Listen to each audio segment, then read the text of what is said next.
looking at. So the subject of this paper is liberal Catholicism in oxymoron. In the study of the liberal paradigm, the highly controversial pairing of religion and freedom has continued to divide historiography and raise a number of questions about how liberal individualism and Christian dogma have been or can be reconciled politically, philosophically, theologically, and sociologically in modern European liberal societies for over about 2 centuries. But why the hypothesis established on secularization and laicity, or laïcité in French as a French word,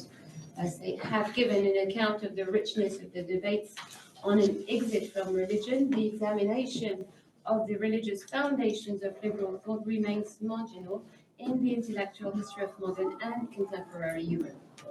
Yet the doctrines of Christianity and its variants lie at the heart of the canon of classical liberal political thought, from Benjamin Constant, you think of De la Religion, to Attuel-Hallade, to concepts of liberty, and remained highly influential in the public sphere throughout the 19th and 20th centuries in Europe, starting with the much controversial notion from a theological and historiographical point of view, Catholic liberalism or liberal Catholicism, which is, as I said, the subject of my collective work published by Bloomsbury last year that I wanted to present to you today.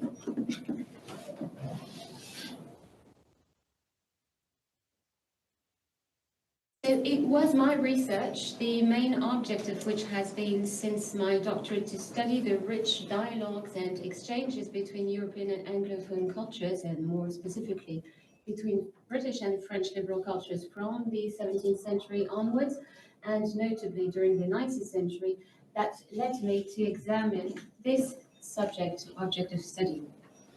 The study of the work of one of the most prominent liberal historians of the 19th century, Aude, in its relation to the French Revolution, has indeed enabled me, first of all, to question the common and taken for granted idea of the fundamental opposition between French and British liberalism during the modern period, by confronting the founding principles and myths of the British liberal thought, rooted in weak history and culture since the 17th century, with those of revolutionary France.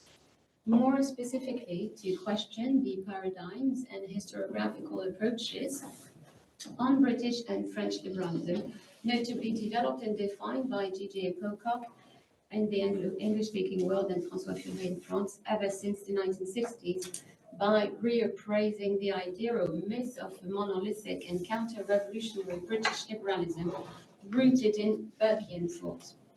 Finally, to reconsider the historiographical Anglo-centered approach by highlighting the numerous points of analogy between the two liberal philosophies, largely dependent on French revolutionary principle via the analysis of the rich and complex conveying of ideas, sociability, cultural and political exchanges between the United Kingdom and France from the 18th century to the 21st century, as expressed by their most eminent historians such as Benjamin Constant, François Guizot, Alexis de Tocqueville, Macaulay, Trevelyan, Butterfield, Aude, J. Pocock.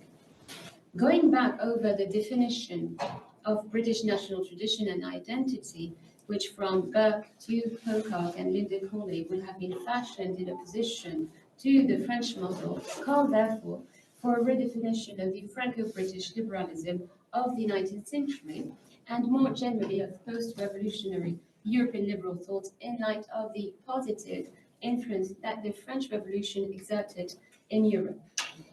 Determining that which, after the French Revolution, definitively separated a conservative liberal thought inherited from Edmund Burke, attached to political and religious traditions, and with which then British liberalism would have aligned itself from, a non-conservative, secularized and individualistic one, was then to offer invaluable elements necessary to the shaping of the typology of the diverse modern and contemporary European liberal thoughts. And it is in that respect that the religious aspect of question appeared as the cornerstone of this distinction, which finds its fullest expression in the notion, movement, tradition that is referred to as liberal Catholicism, a yet much neglected question so far.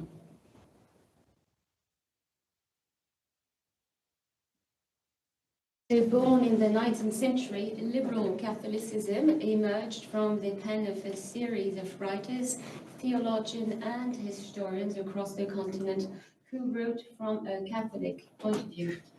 In the English-speaking world, Lord Acton led the way in front. It was Lamennais, Lacordaire, and Montalembert who launched the movement, while in Germany, Ignaz von Dollinger was its figurehead. Most of the rest of Europe produced variants of Catholic liberal ideology, such as in Austria, Hungary, Belgium, Italy, Poland, and Spain, and which lived on well into the 20th century. It even enjoyed a resurgence after World War II, finding its way into the heart of many of the Christian democratic parties that until recently, or even until today, dominated or has dominated Western European politics. Marginalized by the numerous theses on secularization and the predominance of anti-clerical Protestants within the canon of classical political thought, such as David Hume and John Stuart Mill, liberal Catholicism is nevertheless not easy to define or to periodize beyond the desire, I quote, to bridge the gap between the doctrines of the Roman Catholic Church and the dominant secular principles of the age, unquote. The very term liberal Catholicism, primacy of the liberal metrics, tends to be confused with Catholic liberalism, so primacy of the Catholic metrics, referring in turn to more or less distinct realities, figures, and context. What's more, its nature remains deeply problematic.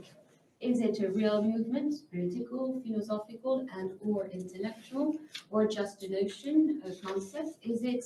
reserved for a few isolated individuals, or has it represented a consistent and unified political, intellectual, moral, and philosophical force at national and/or international level? Not a neutral concept, liberal Catholicism was, in any event, a contested combat term in the political, religious, and moral fields. Coined by those who used it as a self-referential concept to denote the positive relationship between Catholicism and liberal thinking, it was equally used in the derogatory fashion by those who intended to turn back the results of the post-revolutionary period. From its origins right up to the 21st century, a number of thinkers, historians, politicians, Catholic or not, have systematically questioned the liberal potential of Catholicism, criticizing the chimerical, naive, and even insulting nature of such an association, starting with the religious establishment, which firmly condemned such a conciliation. How, indeed, reconcile the dogma of the Universal Roman Church with the freedom of conscience proclaimed by the Declaration of the Rights of Man and of the Citizen. So the confrontation between liberalism and Catholicism was therefore inevitable. To Article 10 of the Declaration of the Rights of Man and of the Citizen, which asserts that religion is an opinion, the First Vatican Council responded with the dogma of papal infallibility against the backdrop of the Franco-Prussian War and Italian unification. At a time when Europe was witnessing both a Catholic revival, such in England, and the Pope's loss of temporal power in the context of the French revolutions and the rise of nationalism, especially in Italy, papal intransigence echoed the philosophical and political radicalism of the French Revolution. Indeed,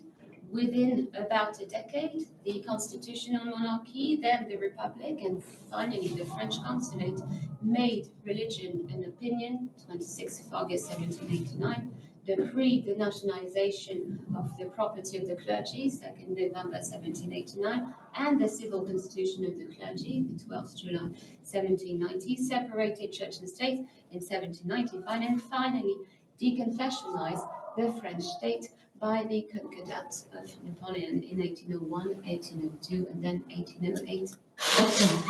Admittedly, the threats to the spiritual and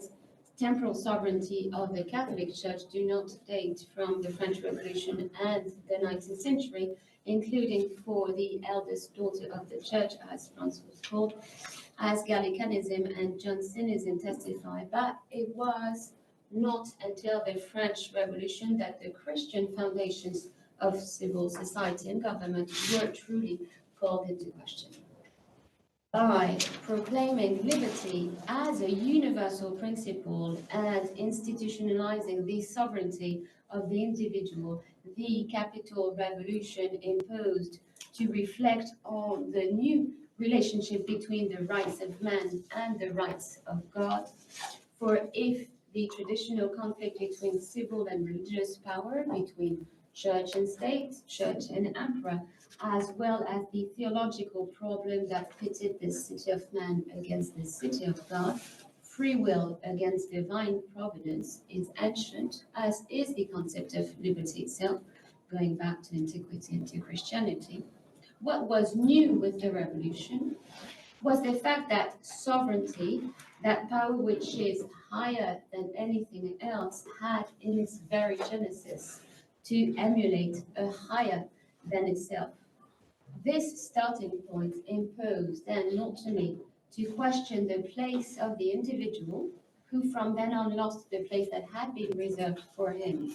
to take that of God, the sovereign of sovereigns, as Demest put it, in post-revolutionary modern liberal societies, but also to redefine that of religion as a political, religious, and moral authority, as the organizing principle of civil society, and as the matrix of all civilization. The French revolutionaries thereby opened a particular sequence for Catholicism.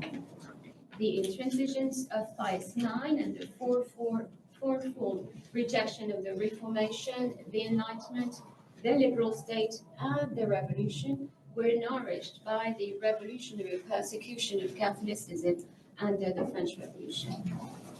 In his encyclical Quanta Cura of 1864, Pope Pius IX reviewed 80 modern errors after the refusal of an ecclesiastical power to exercise its authority with the consent of all-powerful civil government, of national churches, not subject to papal authority, or of the exclusion of the church on the matrimonial level and in the field of education, the Pope concluded his syllabus of December 1864 with an 80th and last error, stated as follows: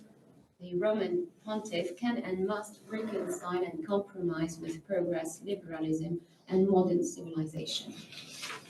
So does this mean that to be a Catholic was to refuse year one of liberty? Still, it is necessary, nonetheless, to agree on the definitions of Catholicism and liberalism, plural notions calling for contextualization and territorialization. To be a Catholic is, at the same time, to adhere to a set of beliefs, to share a book of the Bible, to respect a dogma of which the Pope, at the top of the ecclesiastical hierarchy, is the guarantor, and a morality, that of the Decalogue, but it is also to be part of a centuries-old history, to belong to a majority or minority religion. To be a liberal is to fight political and religious despotism, to defend religious tolerance, to prefer the separation or balance of powers, but also to affirm the prerogatives of the state and defend individual freedoms. However, these simple definitions need to be nuanced, clarified in the light of political and religious events and controversies. In any case, Catholicism as truth and act of faith, as universalism, as the announcement of the reign of Christ, as majority or minority religion, dialogued with liberalism as a current and political party, bordering religious and civil wars, as a state guaranteeing freedom of worship, as a political and moral philosophy based on the rights and autonomy of the individual. Despite then the condemnation of liberalism, of democracy, of secularization by the Catholic institutions, Papal Rome, liberal Catholicism or a Catholic liberalism was emerging via a dialogue established among Catholic historians, theologians, political actors around the link between Catholicism, revolution, and liberalism. Not condemning indeed the French Revolution, either by distinguishing between the Revolution of 1789 and the Terror of 1793, or by explaining revolutionary violence by the national and international context, or by inscribing the French Revolution in a liberal philosophy of history, or even in the essence of Christianity. They all endeavored to reconcile the irreconcilable from a dogmatic and theological point of view, God's omnipotence and the innate capacity of the individual for autonomy. So how and why European Catholic and liberal thinkers, historians, theologians, and political actors relied on, studied, questioned dogma, history, and religious morality while fighting or not religious institutions in order to build a new post-revolutionary society and state. What new liberal order, socio-political and religious model they proposed, what philosophy of history and moral doctrines glorifying or condemning the new era or the ancient order and honoring anew the themes of decadence and of golden age of sin and salvation they offered, and why these liberals were so attached to pursuing a dialogue with the ancient beliefs are the main issues raised in my book. More specifically, the question of liberty and authority on the one hand, of liberty and truth on the other, of the Christian conception of liberty and of the revolutionary or modern one, as Constant defined it, then arise. Is man capable of attaining the truth by himself, or does the truth, pre-existing to the individual, can he reach salvation as he sees fit? Is the ecclesiastical or papal authority only able to determine the contents of the Christian faith and the divine truth as the guarantor of the Word of God? How to reconcile religious truth and historical progress or modernity, divine sovereignty and individual sovereignty, sin, salvation, and liberty? Are these notions just oxymorons? Would they only cover intellectual exercise and political actions doomed to failure? What is more, are they interchangeable? These are some of the most intricate questions that liberal Catholics endeavored to answer, such as was the case of Lord Acton, one of the leading figures of liberal Catholicism in England, whom we will take as an example today.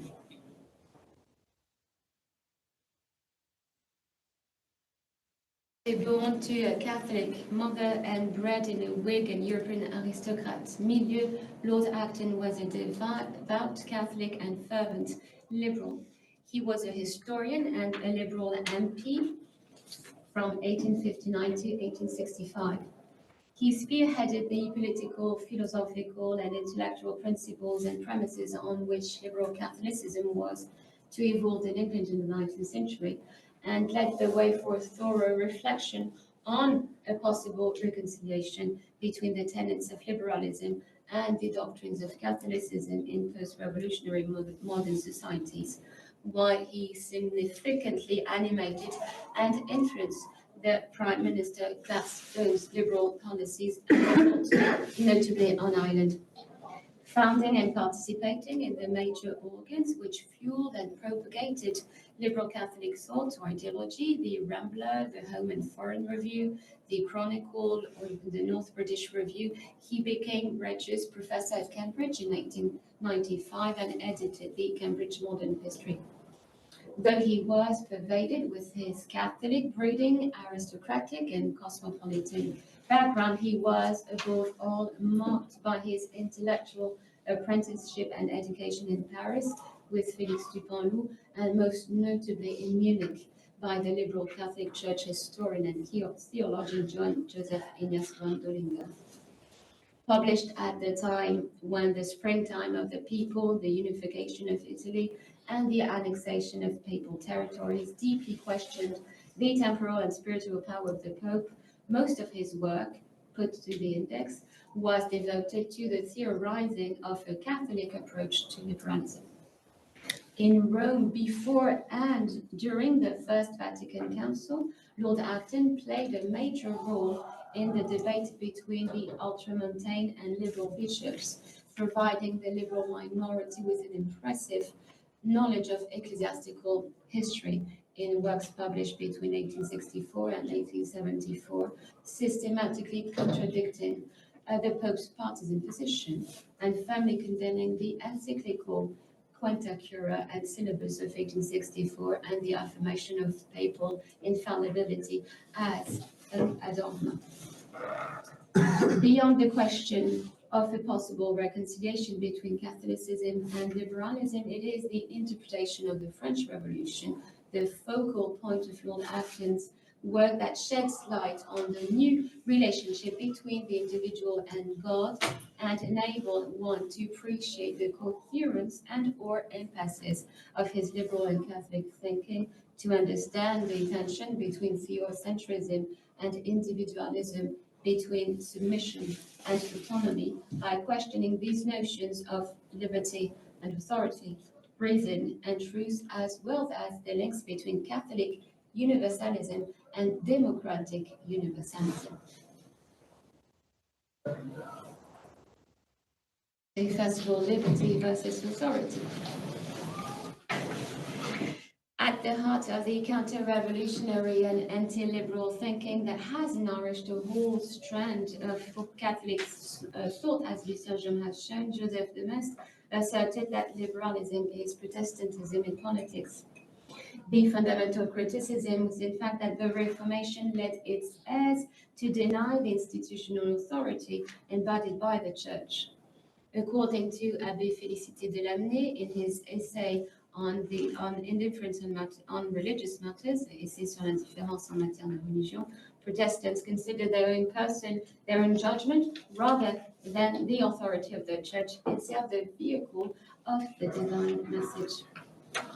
So on this thorny question of power and of individual or institutional authority, Lord Acton was first and foremost adamant about distinguishing between human authority and divine authority within religious institutions, the Church and the papacy. It is this distinction that underpins the liberal Catholic historian's entire thought and allows for understanding the relationship between man, the individual, and God that he proposes. In his essay, Conflicts with Rome, published a few months before the Syllabus of 1864, Lord Acton estimated that there was no grosser error than, I quote, to confine religious truth with the voice of ecclesiastical authority, to confound the human element with the divine in the Holy See, unquote, and to ignore the fundamental distinction that exists between, I quote, sinful agents and the divine institution, unquote. As the theologian Risto Saarinen specified, the notion of the indefectibility of the Church, which Acton returns to here,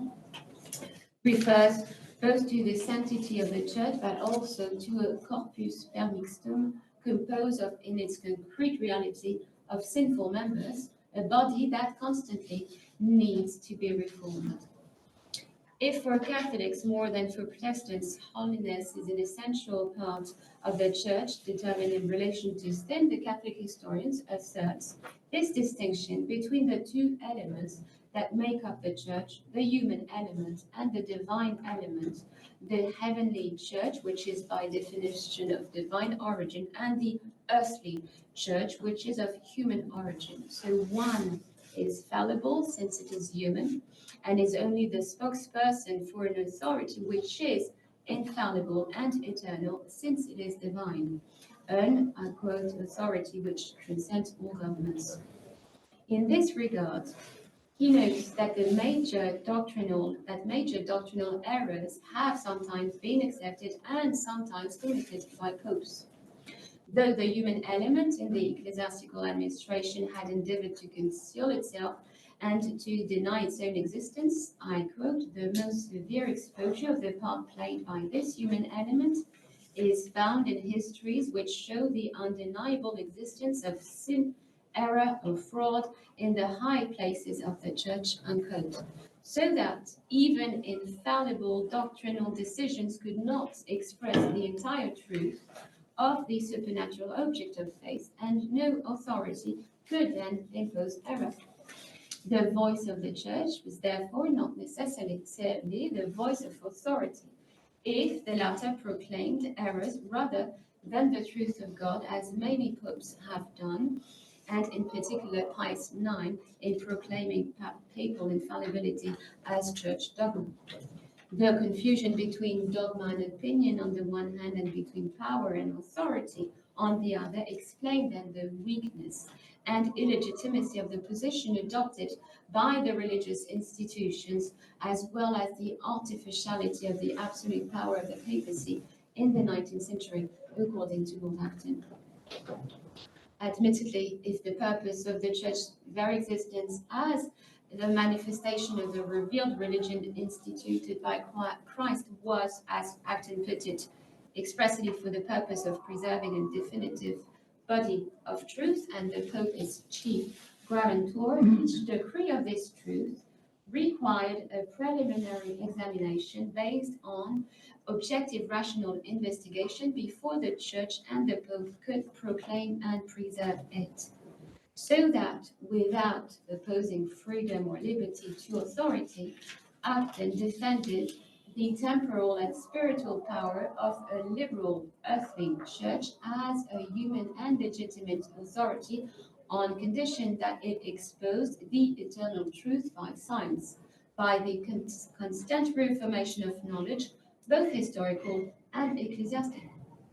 But in this knowledge of the past, which is, I quote, the safest and the surest emancipation, and historical one of its instruments is the only one able to access the truth, is it accessible to all individuals? So this question takes us back to the dynamics of reason, which, as Simon Goya-Fag showed, give the men of 1789 the paradigm of their idealism. Philosophical hope to roll back the darkness, eschatological hope to emancipate mankind, and political hope to establish a new legitimacy became then the three torches carried by the men of the Revolution. It is in the name of this individual capacity to act in the name of reason that Lord Acton not only pleaded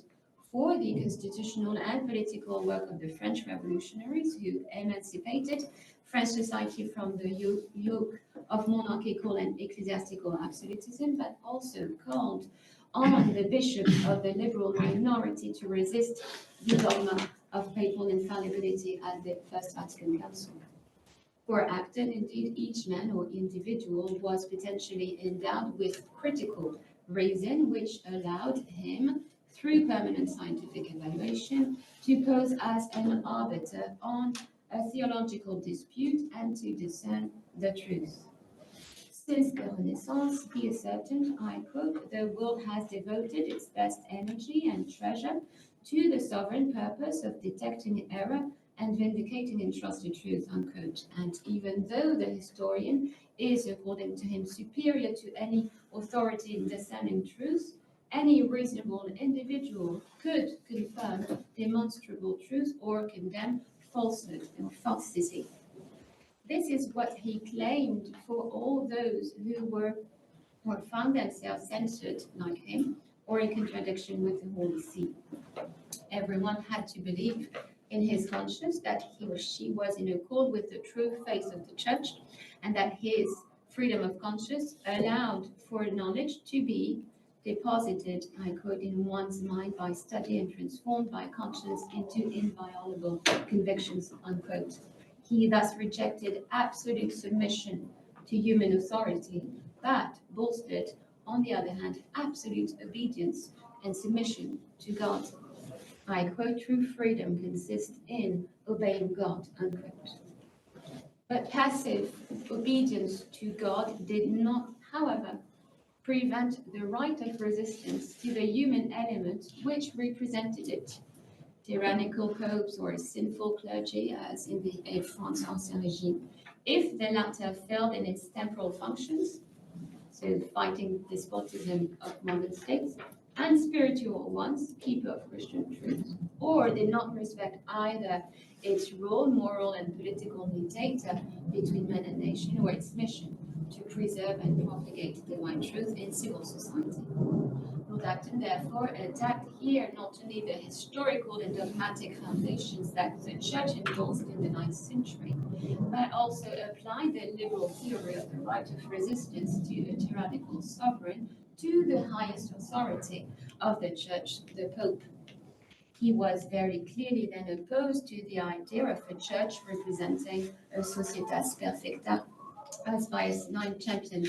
and whose respect would ultimately consist in the respect for the see and the papal office, which would necessarily generate an acceptance of the absolute sovereignty of the Church. I quote, I cannot accept your canon that we are to judge Pope and King unlike other men. There is no worse heresy than that the office sanctifies the holder of it, unquote. This does not mean, however, that he condemned papal primacy. Primacy and absolutism are not the same thing in his criticism. Papal authority is, by definition, the most legitimate, subject to conditions. It is dogmatic, personal, and institutional absolutism that he condemned, whatever the human being or the Christian who used it. Gertrude Himmelfarb was one of his biographer pointed out that there was nothing heretical in this attitude for Lord Acton, since Catholic theologians had applied the teaching of Thomas Aquinas on kingship to the Pope, arguing that it was legitimate to disobey a Pope who orders the commission of a sin or passes a decree subversive to the Church. Because Acton considered the Church and its institutions as a potential significant force in the service of freedom, he vociferated against popes who did not call for respect for freedom of conscience and failed in their mission by becoming absolute tyrants. In the name of freedom of conscience and scientific reasoning, blind submission to authority could not be tolerated and was not tenable for the historian. In this subtle reconciliation between submission to a legitimate and divine authority and an autonomous individual free to think, act, and resist in conscience in his quest for freedom, it is then ultimately the search for this divine and infallible truth that represents both the only check on individual judgment and the only path to freedom. It is the knowledge of the truth that sets us free, as Acton professed. Therefore, it would seem obvious to all, I quote, how stubborn a phalanx of error blocks the paths of truth, that pure reason is as powerless as custom to solve the problem of free government, that is and can only be the fruit of long, manifold, and painful experience, and that the tracing of the methods by which divine wisdom has educated the nations to appreciate and to assume the duties of freedom is not the least part of that true philosophy that studies to assert eternal providence and justify the ways of God to men, unquote. So that the idea of a constraint of an external authority would be erased in favor of the only voice of God, who comes down, I quote, to dwell in our souls, who knows all our thoughts, to whom are owing all the truth we know, and all the good we do, for vice is voluntary, and virtue comes from the grace of the heavenly spirit within,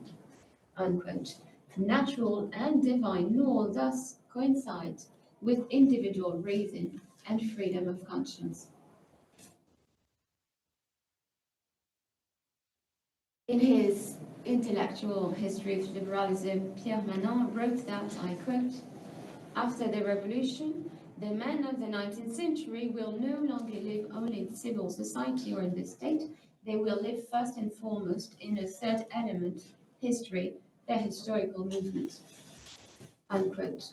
The revolution then appeared not so much as a particular event, even an extraordinary one in the history of the world, a contagious disease whose symptoms has to be treated as the counter-revolutionaries maintained, but as a unique event that suddenly called into question the whole course of history. Whether it was a civilizational catastrophe as contingent as it was disastrous, or a syncretism of the whole of human history, the incompatibility between counter-revolutionary thought and the Catholic liberalism of Lord Acton is to be found there in the figure of the wrenching away of time, a specific invention of the revolution which deprived the people of what constituted them for Edmund Burke, whereas it was part of the philosophy of history for Lord Acton. And this, according to Acton, was the great error of the counter-revolutionaries. For them, I quote, "the revolution of the last century repudiated history, but the unexpected truth, stranger than fiction, is that it was not the ruin, but the renovation of history," unquote. So to incorporate the revolutionary rupture in history was to invite one to redefine the general movement of history and civilization by inscribing the founding principles of the revolution in the course of human history. For the liberal historian, then the real innovation of the revolution was to have made the idea of liberty a principle. This idea, liberty, I quote, "which is not a means to a higher political end, but in itself the highest political end," unquote, has been the main driving force of history since the birth of Christianity. I quote, "It occupies the ultimate summit, it benefits from all the good that is in this world and suffers from all its evil. It permeates conflicts and inspires effort. It is almost, if not all, the price and the sign and the motive for the progress of the human race for which Christ was sacrificed," unquote. So much so that the revolutionary episode merely sanctioned an intrinsically Christian principle. This is why he defended the universality of the Declaration of the Rights of Man of the Citizen, since it echoed Christian universality, natural law, which teaches that, I quote, "by birth all men are free. They are citizens of that universal commonwealth which embraces all the world, brethren of one family and children of God," unquote. In this respect, he conjured up the spiritual character of the Declaration, which insists on primitive rights prior to the state and distinct from it, that no human authority could either confer or refuse. It was then the triumphant proclamation of the doctrine that not all human obligations are assignable to contract, interest, or force. The declaration, I quote, "begins with a call to heaven and defines them in the presence and under the auspices of Almighty God," unquote. The preamble implies that man's duty to him constitute then man's right to rights that are universal, that comes from nature and not from man. These are liberty, property, security, and self-defense. I quote, "authorities are constituted and laws are made so that these original, essential, and supreme goods of all humanity are preserved," unquote. Liberalism should thus be understood not only as a principle of government, but also as a philosophy of history. A history of progress which begins, I quote, "with the strongest religious movement and ends with the equal claim of every man to be unhindered by man in the fulfillment of duty to God, a doctrine which is the secret essence of the rights of man and the indestructible soul of revolution," unquote. And this constancy of progress in the direction of organized and assured freedom is, I quote, "the characteristic fact of modern history, which it owed to the theory of providence." Catholic universalism and democratic universalism thus mingle in the defense of freedom and of individual liberties sanctioned by the French Revolution and inscribed in Christianity. If man is indeed subject to the law, to authority, and to the divine will, as Edmund Burke has maintained, the latter is mistaken in rejecting and condemning the French Revolution as having broken with history, since it did, on the contrary, sanction a freedom of divine origin, which was appropriate and necessary to protect by a conscious act of will against tradition. The revolutionaries did not accordingly break the natural and divine order by making a clean sweep of the past, by definitively inscribed freedom in the history of humanity as a founding principle, universal and in essence divine.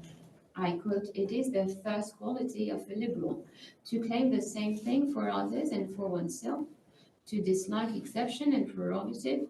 to think of all men and all countries, to acknowledge the right of the individual derived from nature and the universal, in preference to the primitive rights of a country or of a clan, obtained by force and not from heaven." Unquote. Acton was then a liberal in his defense of freedom of conscience and resistance to absolute power. He was a Catholic through his defense of divine authority, religious truth, and Catholic universality. This is why, while he welcomed the emphasis placed on individual autonomy by the Reformation, he deplored Protestant particularism and the political misuse of religion by Protestant nations. For Acton, the liberal man was one who, on the strength of his ability to reason, gains access to divine truth and freely consents to recognize God's authority. While he understood the fears of the Catholic Church and the papacy in the 9th century about losing their spiritual and temporal sovereignty against the backdrop of secularization and Italian unification, he spoke out against the absolutist reaction and intransigence of Pius IX. For Acton, indeed, the Church and the Pope were working to defeat Catholicism in the 1860s and 1870s by denouncing the French Revolution and freedom of conscience instead of seeing in them a revival of Catholic principles. The affirmation of human rights was merely the affirmation, not the invalidation of God's rights, and the French Revolution was both the mark of divine providence and the movement of history, enabling man, freed from his temporal chains, to gain access to truth. As Acton put it, that is the point at which the negation of Catholicism and the negation of liberalism meet. To conclude this paper, contrary to current historiographical approaches, focusing mainly on either the institutions, so the Church and the Pope, namely individual thinkers such as Hallade, or on national particularities, France and the US especially, this book then provides an individual, an institutional, and an international European analysis at once by proposing an intellectual history of a contentious notion, concept, trend, which has yet not only contributed to the shaping of post-revolutionary and contemporary liberal thought, but has also questioned its religious roots and reassessed the eventuality of a marriage between religion and liberty in modern and contemporary liberal societies. The study of this complex concept of Catholic liberalism, liberal Catholicism, is then a first step towards a better and more rigorous understanding of European liberal thought, which underwent a profound and definitive transformation in the 9th century following the French Revolution. To reflect upon the links between Catholicism and liberalism and to explore a specific liberal approach to Catholicism that thus allows for appreciating the plurality of contemporary liberal thought currents in Europe and recalling, if it was still necessary, the upheaval that was the so-called Capital Revolution. More broadly, beyond the possible reconciliation of the tenets of liberalism and Catholic doctrines, of the construction of a coherent and unified movement on the historiographical level as well as on the theological and political ones, this study sheds light above all on the tensions, contradictions, and paradoxes inherent in post-revolutionary liberal thought, which was as dependent on the delicate transition from a liberal age to a democratic one as it was on its moral and religious foundation, and thus questions the thesis and numerous theses on a departure from religion in a Europe that has been fundamentally Christian since the Middle Ages. We still need to agree on what is meant by the words Catholicism and liberalism, Catholic and liberal, dogma, freedom, and finally by these hypothetical oxymorons, liberal Catholicism, Catholic liberalism. Is it enough to be a liberal writer of Catholic culture or having benefited from a Catholic education to make the link between liberty and Catholicism? Is it enough to find in the Decalogue and liberal thought the same defense of property as to speak of a Catholic morality at the origin of liberal precepts? Is it possible to criticize the illiberalism of the papacy while remaining Catholic, as was the case of Aude? Is it possible to present the papacy at the spearhead of liberties, as Attuel-Hallade did, as belonging to a minority religion, such as the English Ultramontanes, or a majority religion, as the Spanish Catholics, on the scale of the nation-state, burden the word liberty with different meanings? Do liberal writers and the Catholic Church talk about the same liberties as evidenced by Newman? Can education offer a middle ground between Catholic precepts and morals and the secularized individual and state prerogatives? So these are some of the avenues explored in the contribution to this volume, divided into three main axes: theology, truth, and the philosophy of history, Catholicism and liberty, liberties, and temporal spiritual power and implication, and which is not conceived as an exhaustive sum, but as an excursus, in Latin word, intended to sow milestone for a full-fledged apprehension of the subject. In any case, the religious question remains essential to a better understanding of the post-revolutionary liberal paradigm, and this is what a second volume proposes to tackle once again by extending the issues raised here to all post-revolutionary liberals in Europe, whether Christian or not. Thank you very much.